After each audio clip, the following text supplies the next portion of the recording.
Hi friends, இன்னைக்கு pivot அப்படின்ற ஆங்கில வார்த்தைக்கு தமிழ் என்னன்னு பார்க்கலாம்.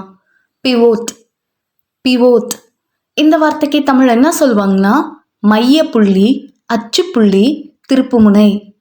மையப்புள்ளி இல்லைன்னா அச்சுப்புள்ளியை ஆங்கிலத்தில் பிவோட்னு சொல்லுவாங்க.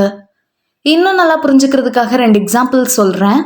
First example, the pivot point is crucial for the mechanism to work properly.